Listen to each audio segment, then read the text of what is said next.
This time in early October. There's some rain on the way too, and I'm going to track that in for you here in just a moment. Quick check of the traffic situation though as you get your Tuesday commute underway. We're looking good in terms of Interstate 74. You can see it's fairly quiet.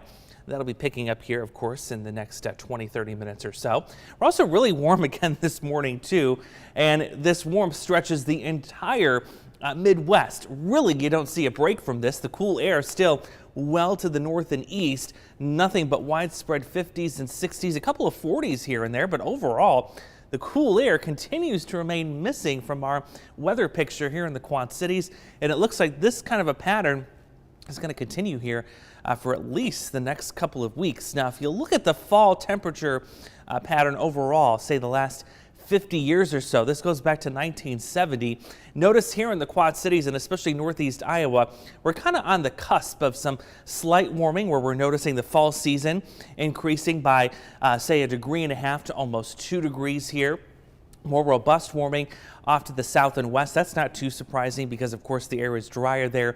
They also deal with a lot more drought, but really warming even including the northeast here. So we're noticing that our fall season is getting a little bit longer. We've already talked about some of the consequences of that, but this just kind of goes to show what's happening this year is an overall trend that we're seeing year after year here in the Quad Cities.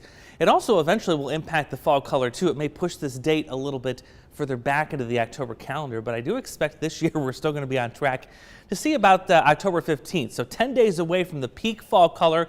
Already starting to notice some of that color, by the way, in some of our trees. So we're patchy in terms of the color right now.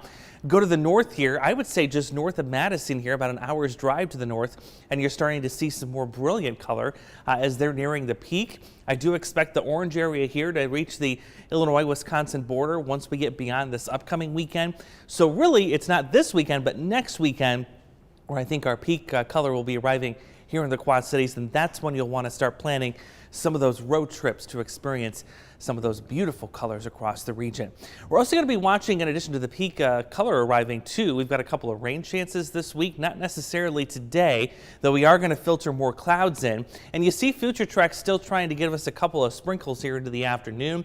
Like yesterday, most of us going to stay dry and cool. We'll see highs in the low 70s. A couple more clouds arriving tonight. A few breaks here and there as we drop temperatures into the 60s. If we're looking for rain, though, that looks to arrive right around noon tomorrow. That'll be working up from the southeast as that area of low pressure in the Ohio Valley kind of backpedals itself a little bit further to the west. So that'll bring in rain chances, I think, by the noon hour, and light rain chances going in to Wednesday evening. Right now in the Quad Cities, we're at 57 in Davenport, looking at 62 warm degrees in Moline. You notice we're still kind of stair-stepping our way through the 70s and eventually going to hit the 80s by the weekend. But before that core of the warmth arrives, we could actually see a couple of rumples of thunder on Thursday. We'll dry out for the start of the weekend, have a potentially wet end of the weekend on Sunday, and then head back to the 70s, it looks like, for a good chunk of next week.